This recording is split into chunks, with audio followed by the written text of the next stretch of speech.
پاکستانی سیاست کیا رخ اختیار کرے گی؟ پارلیمان کی جو صورتحال ہے، ایک ہنگ پارلیمنٹ ہے جس کے اندر کوئی سیاسی جماعت بھی بظاہر یہ تاثر ملتا ہے کہ دوسرے کے ساتھ کمفرٹیبل نہیں ہے، اور جو ریگنگ کے ایلیگیشن ہیں وہ سنگین نوعیت کے ہیں، صرف پاکستان تحریک انصاف کی جانب سے نہیں ہے، باقی ساری سیاسی جماعتیں بھی یہی سوال اٹھا رہی ہیں کہ انتخابات کے اندر آروز نے فارم 47 کے ذریعے نتائج کو تبدیل کیا ہے۔ اب اس کا فیصلہ تو بڑا مشکل ہے کسی ایک کے لیے کرنا جب تک کہ الیکشن کمیشن آف پاکستان اور عدالتیں جو ہے اس کے اوپر ایک واضح پوزیشن اختیار نہ کر لیں۔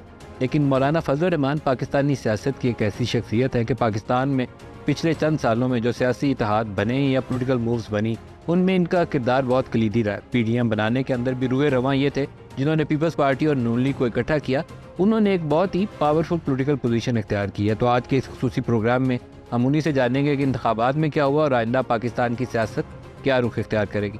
مولانا فضل الرحمان صاحب، JUIF کے سربراہ، بہت شکریہ آج کے پروگرام میں آپ ہمارے ساتھ شامل ہو رہے ہیں۔ پہلے تو یہ بتا دیجیے کہ انتخابات میں ہوا کیا ہے؟ طارق صاحب، آپ کا بہت شکریہ جی، اپنے وقت بھی نکالا ہے، اور الیکشن میں جو کچھ ہوا ہے میرے خیال میں کسی سے بھی یہ پوشیدہ نہیں ہوتا، لیکن یہ چوری اور یہ ایسا عمل ہوتا ہے کہ جس کے اوپر گواہ پیش کرنا، شواہد پیش کرنا بڑا دشوار ہوتا ہے، ہر چند جانتے ہوئے کہ یہ کچھ ہوا ہے۔ آپ کے خیال میں چوری ہوا الیکشن؟ سارا چوری ہوا ہے، سارا چوری ہوا ہے حضرت، بالکل سرے سے۔ میں تو حضرت پورے ملک پہ نظر رکھتا ہوں، سب لوگ میرے ساتھ رابطے میں رہتے ہیں، میرے امیدوار میرے ساتھ رابطے میں رہتے ہیں۔ حضرت میڈیا پہ نہ کہنے والی کہانیاں ہیں کہ کس طریقے سے، اور کل میں نے پریس کانفرنس پہ پھر کہنی بھی پڑ گئی کچھ باتیں، لیکن ہم نے باقاعدہ طور پر اس کو مسترد کر دیا ہے، اور ہم اس کے خلاف تحریک چلانے کا اعلان بھی کر چکے ہیں۔ تحریک کیا کریں گے؟ احتجاجی تحریک؟ روڈ گرمائیں گے؟ روڈ کو گرم کریں گے؟ کیا کریں؟ روڈ کو گرمائیں گے تو آپ فیصلے ایوان میں نہیں، میدان میں ہوں گے۔ تو پھر تو آپ وہ والی صورتحال کی طرف دیکھ رہے ہیں جو 2014 میں دھرنے کے دنوں میں ہم نے یہاں دیکھی تھی، یا مولانا ایک دھرنا لے کر آئے تھے، اس طرح کی صورتحال کی طرف آپ لے جانا چاہتے ہیں؟ ہاں، ہم حضرت اس میں بھی دوسروں سے ذرا مختلف ہے۔ جو میں آپ سے عرض کرنا چاہتا ہوں وہ یہ ہے کہ قریب وہی مینڈیٹ جو 2018 میں مسلم لیگ کو ملا تھا، اب ذرا کچھ 8-7 سیٹیں زیادہ ہوں گی، اس سے زیادہ نہیں ہے۔ پیپلز پارٹی کو جو مینڈیٹ اس وقت ملا تھا اس کے کچھ قریب مینڈیٹ اس وقت ملا ہے۔ اس وقت پنجاب میں مسلم لیگ نون لارجسٹ پارٹی تھی، پیپلز پارٹی جو ہے صوبہ سندھ میں لارجسٹ پارٹی تھی، اور دونوں اس بات پر متفق تھے کہ دھاندلی ہوئی ہے۔ دوسری طرف دیکھیں تو پی ٹی آئی تقریباً یہی مینڈیٹ، قریب کے مینڈیٹ کے ساتھ دوبارہ آئی۔ اس وقت ان کو اقتدار مل رہا تھا تو دھاندلی کا الزام لگانا جرم تھا، اب جب ان کو اقتدار نہیں مل رہا ہے تو اب ان کے نزدیک بھی دھاندلی ہے۔ ہم ہیں کہ اکیلے اس موقف پہ قائم ہے کہ نہیں، اس وقت بھی دھاندلی تھی اور اب بھی دھاندلی ہے۔ ہمارا مینڈیٹ تو اس وقت بھی حکومت بنانے کا نہیں تھا۔ اس دھاندلی کا فائدہ کس کو ہوا؟ فائدہ حضرت آپ کوئی ایک پارٹی تو بینیفیشری ہو گئی۔ میں یہ گزارش کروں آپ سے، جہاں تک فائدے کے نقصان کا تعلق ہے، تو فائدے میں آپ اس کو دیکھتے ہیں جو کرسی پہ بیٹھتا ہے۔ پاکستان میں کرسی پر بیٹھنے والا حکمران نہیں ہوا کرتا۔ ملک کی جو داخلی اسٹیبلشمنٹ ہے اس کے بھی ایجنڈے ہوتے ہیں اپنے، جو قوم کے سامنے نہیں رکھتے، اور آنے والے وقت میں وہ کس سے وہ ایجنڈا پورا کروانا چاہتے ہیں یہ ایک الگ بحث ہے، اور پاکستان کی پوری تاریخ کو دیکھ رہے ہیں۔ اور عالمی قوتیں جو ہے وہ بھی اس طرح ہمارے جیسے کمزور معیشت والے ممالک، ترقی پذیر ممالک، اور وہ بھی بالکل آخری کنارے پر لگا ہوا ترقی پذیر، ان کو بھی وہ اپنے پالیسیوں کے لیے بطور ٹول کے استعمال کرتے، کہاں استعمال کر سکتے ہیں، کس کو استعمال کر سکتے ہیں، کیا فوائد ہو سکتے ہیں۔ یہ ساری چیزیں حضرت وہ اس طرح نہیں ہوتی کہ میں کرسی پر بیٹھ رہا ہوں تو پھر میں بینیفیشری ہوں۔ آپ کے خیال میں اس دھاندلی کا فائدہ نون لیگ کو ہوا؟ اب بظاہر تو فائدہ ان کو ہوا ہے، لیکن اتنی میں نے کہا نا کہ اتنے ہی میں نیٹ پچھلی دفعہ تھا نا، یعنی حلف اٹھانے کی دلیل یہی تھی نا ان کی کہ پنجاب میں حلف حکومت بنا رہا ہوں. لاہور والی ان کی سیٹ کے متعلق آپ کیا کہیں گے؟ یہ افواہ یہی ہے کہ ان کو دی گئی ہے. دی گئی؟ ہاں. تو اگر دی گئی سیٹ ہو تو کیا ان کو لینی چاہیے یا یہ تو بڑا پن دکھانا چاہیے، کہنا کہ ایسی سیٹ نہیں چاہیے؟ یہ فیصلہ تو انہوں نے کرنا ہے. شاید یہ جو حکومت وہ نہیں لے رہے، یہ بھی شاید اسی وجہ سے ہو. خود نہیں لی اور بھائی کو دے دی، اس کی وجہ یہی ہو سکتی ہے؟ یعنی یہ امکان ہے. میں کوئی بات نہیں. آپ پی ڈی ایم کی روئے رواں تھے، آپ نے اکٹھا صدر کیا تھا اس کا روان نہیں تھا. آپ اکٹھا کرنے والے تھے پیپلز پارٹی اور جی PDM جی کو۔ جی جی. اب کیا ہوا؟ دیکھیے پی ڈی ایم انتخابی اتحاد نہیں تھا، پی ڈی ایم حکومتی اتحاد بھی نہیں تھا، کیونکہ حکومت میں پیپلز پارٹی بھی تھی کہ جو پی ڈی ایم سے نکل چکی تھی، حکومت میں اے این پی بھی تھی کہ جو پی ڈی ایم سے نکل چکی تھی، حکومت میں ایم کیو ایم بھی تھا، حکومت میں باپ، اور وہ تو پی ڈی ایم کا حصہ ہی نہیں تھے. تو یہ حکومتی اتحاد بھی نہیں تھا اور انتخابی اتحاد بھی نہیں تھا. یہ صرف ایک تحریک کے لیے منیمم پوائنٹ کے اوپر ہم چل رہے تھے، اور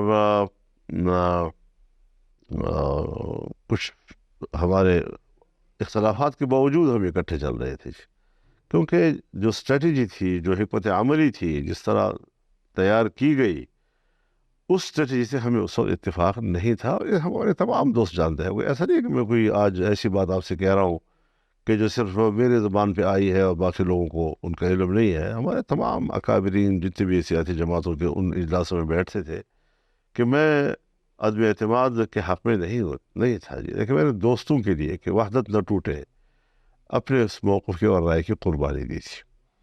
اور آپ چاہتے تھے عدم اعتماد نہ کیا جائے؟ جی، میں چاہتا تھا کہ تحریک کی قوت سے ان کو. اور عدم اعتماد کون کرنا چاہتا تھا؟ عدم اعتماد کی تحریک پیپلز پارٹی چلا رہی تھی، اور پیپلز پارٹی کے حوالے سے میں اگر آپ کو صرف اتنی بات کہہ دوں کہ میرے پاس خود جنرل فیض حمید صاحب آئے تھے اور انہوں نے مجھے کہا تھا کہ ود ان دا سسٹم آپ جو کرنا چاہیں ہمیں اس پہ اعتراض نہیں ہوگا، لیکن آؤٹ آف دا سسٹم نہیں. تو ود ان دا سسٹم سے مراد تو پھر نو کانفیڈنس ہے اسمبلی کے اندر. اسمبلیوں کے اندر تو میں نے انکار کر دیا تھا. اور پھر اس کے بعد جب یہ ٹوٹ کر آئے پی ٹی آئی کے لوگ بھی، اور پھر اس کے بعد یہ ایم کیو ایم بھی اور یہ باپ بھی، تو اس کے بعد انہوں نے کہا جی کہ اب ہمارے پاس اکثریت ہے. اور کیا اس وقت بھی جنرل باجوہ یا جنرل فیض آپ سے رابطے میں؟ میری بات پوری سن لیں جی. تو اب اس وقت اگر میں پھر انکار کرتا تو کہتے کہ فضل الرحمان نے عمران خان کو بچا لیا. تو یہ وہ چیزیں تھیں کہ میں صرف اس لیے آپ کے سامنے ذکر کرنا چاہتا ہوں کہ تاریخ کے اوراق پر حقائق تو کسی وقت تو آئے نہیں. کیا اس وقت جنرل باجوہ اور جنرل فیض آپ سے رابطے میں تھے جب یہ لوگ ٹوٹ کے پی ٹی آئی سے اور ایم کیو ایم اور باپ پارٹی؟ حضرت وہ بالکل رابطے میں تھے، اور ان کی موجودگی میں سب کو بلایا گیا اور سب کے سامنے ان سے کہا گیا کہ آپ نے یہ اس طرح کرنا ہے اور اس طرح کرنا ہے. سب کون تھے وہ؟ سب پارٹیاں، نون لیگ اور پیپلز سب پارٹی. پارٹیاں. اور ان کا نام مت لیں آپ. اور ان کو کس نے کہا کہ یہ کرنا ہے؟ سب پارٹیاں. کس نے کہا یہ کرنا؟ باجوہ صاحب اور فیض حمید صاحب دونوں تھے. کیا کہا انہوں نے؟ یہی کہا کہ آپ لوگوں نے کیا کرنا ہے، کس طرح چلنا ہے، کیا کرنا ہے. نو کانفیڈنس کے حوالے سے دونوں نے، اور سب نے اس کے اوپر ہاں میں ہاں بھری. پھر تو یہ کہنا چاہیے کہ موو جو تھی وہ ادھر سے تھی، تو نون لیگ اور پیپلز پارٹی نے صرف مہر لگا دی. آپ واقعی صحیح صحافی ہیں، آپ نے بات نکال ہی لیا. تو پھر مہر لگا دی نون لیگ اور پیپلز پارٹی نے، اوپر سے مہر لگا دی. تو پھر تو ان کو مزہ پی ڈی ایم کو جو کچھ پھر مشکلات پیش آئی ہیں، جو اکنامک ڈیفیکلٹیز پیش آئی ہیں، پھر تو I think P M L N deserve کرتی ہے کہ ان کو جو کچھ ہوا ہے. اکنامک جو ڈیفیکلٹیز آئی ہے، تو یہی کہا جا رہا ہے بطور دلیل کے کہ جو شہباز شریف صاحب کی حکومت تھی وہ 1.5 سال میں ڈیلیور نہیں کر سکی، اور مہنگائی کم نہیں کر سکی، بڑھتی چلی گئی. ڈالر کی قیمت جو ہے وہ، یہ تو ریئلٹی ہے سر. مولانا صاحب ایک بیان آیا، بلکہ ایک سے زائد ان کے لوگوں نے بیان دیا. ایک تو انہوں نے کہا کہ پیپلز پارٹی اور J U I F P D M میں شریک اقتدار تھے، تو جو کچھ ہوا اس عرصے میں تو دونوں برابر کے ذمہ دار ہیں.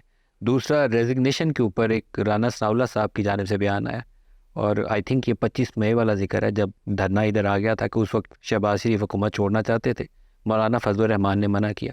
اس وقت بھی 25 مئی کو IMF سے مذاکرات تھے. ڈیٹ بڑی انٹرسٹنگلی چن کے انہوں نے ڈھونڈی تھی، معلوم نہیں PTI کے لیے کیا میرے خیال میں اس وقت جو سپریم کورٹ میں تاریخ لگی ہوئی تھی، کیس تھا، وہ یا تو شہباز شریف صاحب کی اہلیت و نااہلیت کے حوالے سے تھا، یا پھر آرمی چیف کی تقرری کے حوالے سے تھا.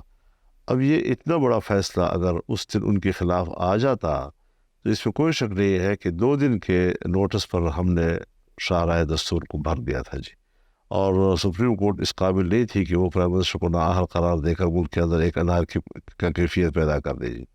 تو وہ سینارو اپنا تھا جی، اور اس میں یقیناً ہمارے کارکن نے بہت بڑی قربانی دی، کیونکہ 2 دن کے اندر پورے ملک سے اٹھ کے نکلنا اور یہاں تک پہنچنا کوئی آسان کام تو نہیں ہے. 25 مئی کو کیا آپ نے شہباز شریف کو، جنہوں نے وزارت عظمیٰ سنبھال لی ہوئی تھی اور عمران خان دھرنا دے کر لانگ مارچ لے کر پشاور سے یہاں آئے تھے، آپ نے ان کو استعفیٰ دینے سے روکا؟ کس زمانے میں؟ 25 مئی جب عمران خان پشاور سے لانگ مارچ لے کر اسلام آباد کی طرف آئے تھے، شاہراہ دستور کی طرف، ادھر سے بیان یہ ہے کہ اس دن شہباز شریف اس سے پہلے استعفیٰ دینے پہ تیار تھے، مولانا فضل الرحمان نے روکا. نہیں، ایسی نوبت تو مجھے میرا نوٹس میں نہیں ہے کہ وہ کسی مرحلے پر کوئی استعفیٰ دینے کے لیے تیار ہوئے ہو. اور آپ کو یہ یاد ہونا چاہیے وہ استعفیٰ دینے پہ کسی موقع پہ تیار نہیں تھے. نہیں، میرے نوٹس میں ایسی کوئی بات نہیں ہے. البتہ یہ ہے کہ میاں نواز شریف صاحب جب پرائم منسٹر تھے تو اس وقت میرے کانوں تک یہ باتیں پہنچی پارلیمنٹ کے اندر کہ وہ عمران خان یا طاہر القادری صاحب کے دھرنے کے دباؤ میں ہیں اور وہ شاید استعفیٰ دے دیں. تو وہاں ہم نے پارلیمنٹ میں کھڑے ہو کر ان کو کہا تھا کہ آپ کو ڈٹ جانا چاہیے، کسی قیمت پر آپ کا استعفیٰ قبول نہیں ہوگا جی. اور وہ ڈٹ گئے اور پوری ایوان ان کے ساتھ ڈٹ گیا جی.